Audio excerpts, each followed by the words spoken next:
Hey guys, thanks for tuning in. Today's topic is low self-esteem. We're going to talk about what it is, how it manifests itself, what we can do about it. So that's really the basic things we need to know. What it is, where it comes from, how we can do something about it, and some of the manifestations that are characteristic of people with low self-esteem. So basically, let's just jump on into it. And by the way, thanks for taking the time to look at this video. I appreciate it. I know you could be doing something else. Uh, this is not a Philippine antics or one of the other usual Philippine videos. This just happens I'm blogging out in the Philippines. And so for those of you that might be watching this for information about the Philippines, you might want to check out Rike, you might want to check out Paul Old Dog, you might want to check out Geo, Sunshine Shoulders, Every Man. There's a lot of other channels that are giving Philippine updates in case you tune into this one looking for something along that lines. Hopefully that I've understood enough about this YouTube algorithm as much as I can to try to get this to a target specific audience. So, low self-esteem, what is it? Well, it's just a sense of self-worth or no sense of self-worth, a low sense or no sense of self-worth. And if you suffer or you have this problem, you know what it is. You know how it affects you. We get to the point that if we don't do something about it, it starts becoming a part of our daily life. Remember, behaviors, thoughts, and repetitive behaviors become patterns, which become characteristics and a part of our life. It just is ingrained in us. That's the nature of the brain, I reckon, just being creatures of habit. Whether we want to admit that or not, we are. So, low self-esteem, that's what it's defined as being. Low sense or no sense of self-worth. Now, we're going to talk about where it comes from. Well, I guess where it comes from is in a way relevant, another way not. It's kind of like I got shot in the corner over there. If somebody shot me, it came from the corner. Well, it really doesn't make a damn where it come from. Maybe to the cops it might, or to whoever might want to intercede with or try to apprehend the shooter. But to me, it ain't gonna make a damn bit of difference. What's gonna make a difference to me is getting some kind of intervention, some kind of medical care, or whatever.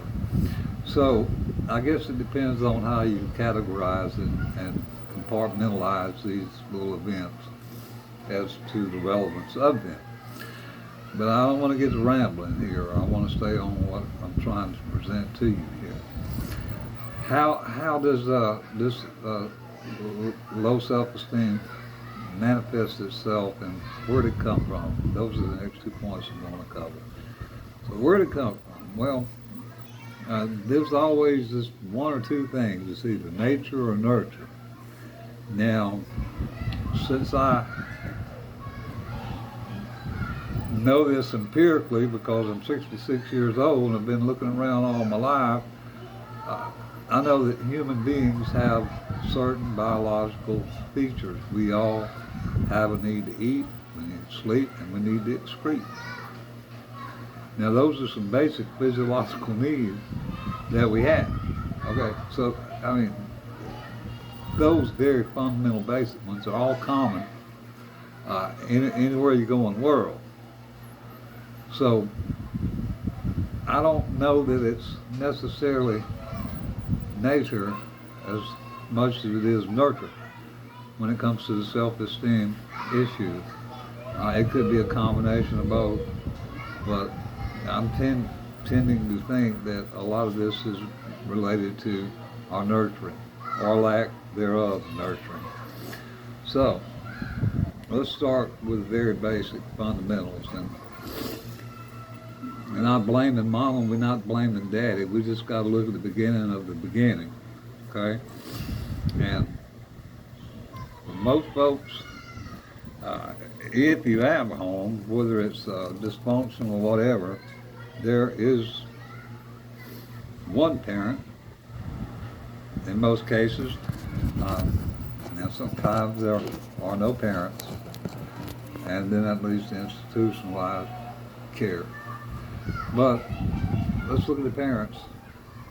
Now, if you come already from a dysfunctional background where your parents have their own issues going on before you ever came into the picture, well, that's real easy to see, though we don't understand it. Looking back in retrospect, it's real easy to see that nurturing a child might not be their priority. It might be putting food on the table, or it might be getting high. Ain't no telling what it is, but it's clearly evident that it's not nurturing. So, why is nurturing important? Well, let's see. When you're born, who takes care of you? Who feeds you? Mama. Mama takes care of that basic need for your survival. We whine, mama gives you breast milk, or mama gives you a bottle of milk, or whatever. So we associate that person as our caregiver, and we bond to that person, and we learn from that person. Not only the mother, but primarily that's what that first bond is associated is with the mother. So now that we've got this going on, you know, she's taking care of our basic needs. We're getting food. When she's got it, we get it. I mean, I whine, she puts the ball in my mouth.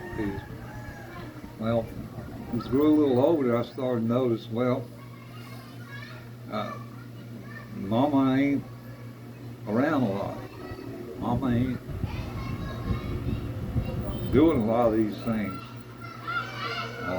If she is around, she's barely doing feeding now. So, what kind of message does that send to a child whose first bonding experience is with his parent, in this case the mom or the caregiver, and all of a sudden that person's not there, and not there for validation, not there for, just basically not there. So what do we do now? Well, we have to assume, you know, maybe there's something wrong with me. She don't want to feed me no more. God knows only what a child assumes. That's just an example from the basic human core physiology and biology of need to be fed to survive. Validation from a parent, because we're learning. If you take the time in your studies or in your free time, you want to know about childhood developmental stages, look up Piaget, and you will see that he has a model for this. And various stages, we go through various development, cognitively and physically. So, where does that leave us? Well, if the person, mama in this case, ain't there, then when she is there, she's not give you a negative message. And the negative message may not really have anything to do with you. It might be the fact that whatever Mama's been doing out there, this wasn't working out for her, and Mama don't know how to cope, so boy, you always want this, you always want that, you ain't worth salt in the bread. Get out and do something yourself. Learn to do for yourself. Now it's coming up, I don't know about you fellas, but salt was pretty cheap. I think it was about a nickel a box. I do remember going to the store seeing it, 3, 4, 5 cents a box. That was way back when. So, if I ain't worth salt in my bread, I can't be worth much at all. Now, if I get that message early on and it's repeatedly put in front of me, after a while, it's going to start becoming ingrained in me, or the individual. In this case, I'm using me as an example because I'm totally open about my past, so I don't mind. And using me the best way I know what I explain it. So, never be enough. Never being more of a bother than a blessing, or feeling that way as a child, or having your belief system, what you think you know, is just totally disqualified. An outstanding author by the name of Claudia Black that does a lot of work with toxic shame did a presentation there in Mobile, Alabama many years ago, and she cited an example of coming up from around New York up there where it's cold all the time. And she said, she gave an example of a little girl. I really don't know if it's her or not, but the example kind of suggested to me that maybe it was. She said she had a home, she had a mama, she had daddy, but daddy wasn't around much. Daddy'd come home, go to bed on Friday night. Daddy'd go out. He never come home. He never come back. I mean, he'd go out from work. He'd go out to a bar somewhere. Never come home. And that went on a while. And after a while, the little girl started missing Daddy. Where's Daddy? Mama gives her, oh, it's okay. He's out. He'll be back after a while. He's doing something at work or whatever. So, the little girl goes to bed, wakes up the next morning out there and it's cold as a witch's titty up there in New York, and there's snow on the ground. She looks out the window out there. She sees Daddy out there laying on the ground in the cold snow. He ain't moving. Well, as a child, what we can ascertain and put together, something ain't going on there it's supposed to be. There's something wrong with Daddy. So she goes to Mama and says, Mama, Daddy's out there passed out in the snow. He's sleeping in the snow. He must be dead. Something wrong with Daddy out there. Why is he out there laying out like that? Mama says, no, he's okay. He's just resting. So those kinds of just totally disqualifying what we best can ascertain as a reality. And remember, we're developing here. Having our beliefs and our ability to make judgments just totally disqualified and obliterated. Well, that causes a lot of confusion. That is, it leads to self-doubt. So there's just a number of examples I can use. That particular one stuck out with me. It just stuck out with me to the point that I wanted to bring it up in this video. That's the best example I can give you of disqualifying a child's belief.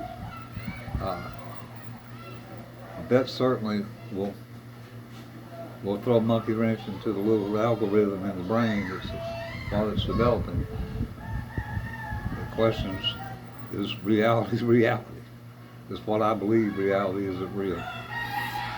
So that's just an inkling of some of the things, any number of scenarios where this lack of nurturing and these negative messages, and God only knows if you're from a dysfunctional family, someone with a co-occurring disorder, someone with a history of violence, any number of factors play into this process of development and programming.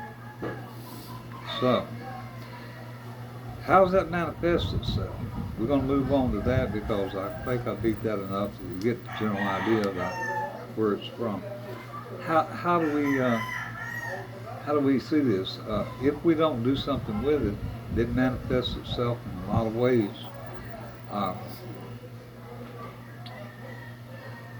The one that comes to my mind right off the bat is addiction. Alcoholism, addicted to sex, addicted to drugs, gambling, shopping, anything that we can find to make us feel good, to alleviate that pain. And first time we take that drink, the first drink, all of a sudden, all our self-doubt and all this stuff we carry around seems to just dissipate, go away. And we know in reality it don't, but it seems like it, at least for a moment. So those are kinds of ways that it manifests itself in, ultimately into a shame-based mindset. That's the topic for another video, the difference between normal shame and toxic shame. Because over time, this low self-esteem can develop into a toxic mindset of toxic shame. And that is totally where we don't want to go. So, what's the next thing that we can look at? How can we address this? I remember a movie back in the 90s. I can't even call the name of it now, but it was a comedian in the role, and they were doing this thing about low self-esteem. The scene showed a group room sitting there, and the guy reading affirmations and getting up in the morning, reading his little affirmations. And I guess from that perspective, it seemed funny. Another example I want to share just come to mind. This is going to come out somehow. Remember, I talked about addiction, alcoholism, seeking approval from someone. I was watching a YouTube video of a Hispanic comedian here recently, and very good comedian. But he went into the spiel about, well, I'm bilingual, I speak Spanish, and I speak English. But the way I learned Spanish is when I was a baby. I'd hear words, they'd say the words to me, and I would process those words. So coming up, I learned Spanish, and I later learned English. But I had a friend ask me one day, he says, how do you say I'm proud of you in Hispanic or in Spanish? So the guy, his punchline to this crowd was, I don't know. Now, that was supposed to be a punchline, I guess, like a Jo Koy joke, But to me, it was a cry. It was a cry for approval. It was a need for validation. It was saying, I never got that. So it is important, and it carries us to extremes, trying to get that validation, till we can learn to validate ourselves. And how long does this thing hang on? Even after getting in treatment and getting therapy, it could take years and a lifetime before we work through this thing about low self-esteem, toxic shame. So what are some of the things we can do? Yeah, well, guess what? The affirmations that the movie was poking fun at back in the 80s, you got it. Daily affirmations. Remember, your thoughts become habits. Repeated thoughts become habits over a period of time. They become ingrained. So, daily affirmations. Understanding that this was mine. This is mine. I still claim it today. Now, I certainly am not the most what you call orthodox therapist, and I'm probably not a narcissistic kind of personality. But I do know that I'm worth at least the salt that goes in my bread. And how I deal with that today? Well, I keep a whole lot of boxes of salt wherever I am on my bread, because I'm worth at least one box of salt. See where I'm going with this, guys? We have to self-validate.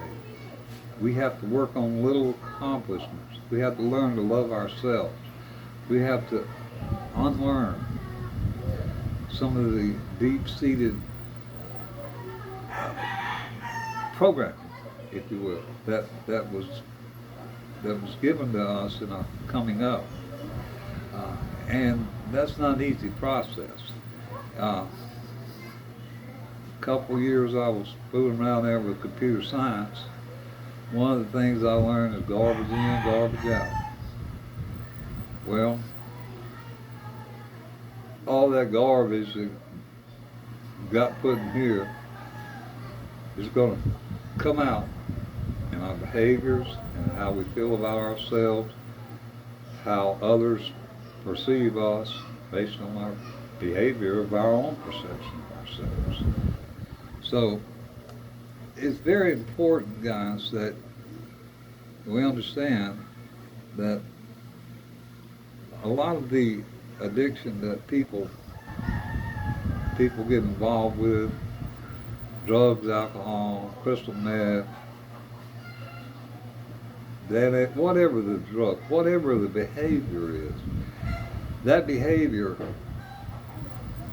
initially is a reward. And that reward does what? It helps us momentarily forget that, hey, maybe I ain't worth shit. Maybe I don't have any worth. It helps us forget that kind of thing. Now, problem with alcohol, I mean, if it work all the time and keep working as good as it did, I ain't really sure I'd say stop the alcohol if it's not hurting you. That's not the case. It is. As soon as we sober up, wake up, guess what? That same problem we had, that same feeling of self-worth, or lack of self-worth, is still there. It ain't going nowhere. Somebody said you can change your location, but the problem is changing your location ain't changing the problem, because you're bringing you with you wherever you go. So it starts with a lot of internal work. and be willing to do the work. Know that you can, know that you're worthy, and know that you're capable. Uh, One final example, and I'll get off this here rant. The lady I told you about that was my mother. Yeah, my mother had mental health issues. She was alcoholic. She was an Indian, half Cherokee, half, I don't know what the other half was, but she didn't handle liquor too well. So my mother spent her life dealing with her own issues and 5 kids that no father around. My father figure was Spock on Star Trek. Once I got old enough to get one, it was tossed up between Long Ranger and Spock. Spock won out because Spock really didn't feel. And Spock made logical decisions, and well, if I didn't have to feel and logic would help me do better, well, Spock was the man. So Spock was the father figure for me. So, but my mother didn't have time for that kind of thing. That just wasn't part of her game plan. It just wasn't there. But I was able to be the first one from a family. We come out in the woods so far you have to pump sunshine to us back there in, I'm talking about redneck, Repton, Alabama. For those of you that know anything about Alabama, know where I'm talking about.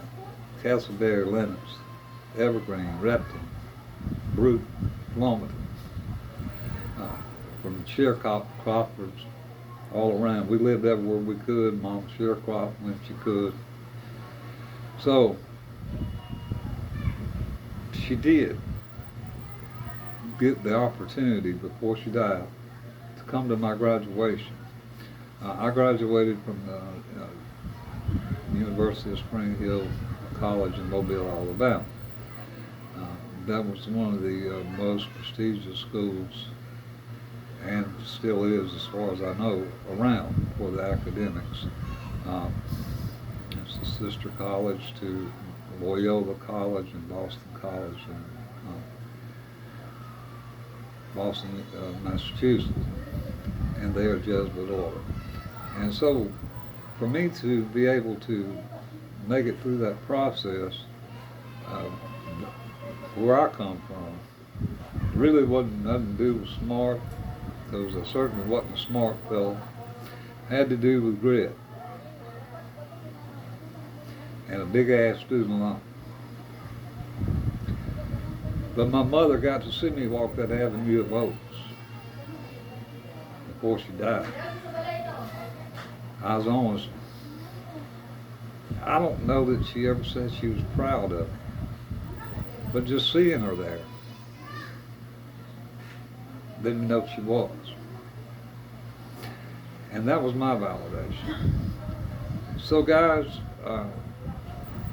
I'm going to wrap up this video and maybe make another one later on where we do a continuation of toxic shame versus healthy shame, because this low self-esteem mindset leads to toxic shame, and that's where we need to look at and really start addressing what is it and what's the difference between that and a healthy shame base that most humans have. All right, don't forget to like and subscribe to the channel. If any of this has been informative, please pass it along to someone. Trying to reach as many out there as I can, and I'm going to put this out there now. I'm hoping it reaches some governmental offices here in the Philippines, because there's a huge need for treatment in the Philippines. I've done some research on just the sheer magnitude of the problem over here already, and this is part of the reason for these videos, because I'm here and these videos can reach anywhere. Philippines is the third largest country in the world, the third ranking for alcoholism. Russia, South Korea, and the Philippines in the world. It's estimated that approximately 9% of the Philippine population have a problem with alcohol. Another 6% have a problem with what they call shabu here, which is crystal meth. And the treatment centers, the AA programs that I could find through Google search, there's 7,000 islands here and they're spread out everywhere. And so it's very hard if you've got a problem with alcohol and you want to get to a meeting without, I'm talking about literally a lot of island hopping to get 200 or 300 miles from where you are to go to a meeting. Again, just an example from where I'm at here in Zamboanga City, not Zamboanga City, Zamboanga del Norte. The closest meeting that I could find to me is in Dipolog City, which is the capital here, and that's a good 4.5 hour bus ride. Ain't no way of knowing there's going to be a meeting there till you get there. I mean, it could be canceled. These folks are going to do a lot of posting about notices. I ain't going to be there. In Filipino time is a whole lot different than other modes of time. Now, I will say this, just so that you understand the gravity of this. It's kind of like in the United States, you know, they have in jailhouse recovery, they have the AA. Well, AA meetings come to jail. But, I mean, I've been there a few times myself and done some meetings and did some assessments. But most of the AA meetings that I saw, the majority of them were in jails, stretched throughout the Philippines over this 7,000 hours. Now there are some treatment centers. To the extent I don't know, that's the topic of another video, and before we get to hammering on that, I want to do a little more research. So again, if you got any use out of the video, please don't forget to hit the subscribe button down there. I haven't figured out how to get the subscribe icon on my screen yet because I'm still using the cell phone. Need to get into the YouTube program and go through all the little YouTube checks, check and get it. But at this point, there is a link at the bottom of my description. It's http at cornbread at YouTube, not cornbread 1956. So go on YouTube, type in cornbread 1956, or hit the little link down there. There is an icon there that says subscribe. It costs nothing. Pass the video on. I need you to pass the video on more probably than to subscribe. I want your subscription if you have any need to follow this kind of content and pass it on to others such as they might benefit from it. Thank you and God bless.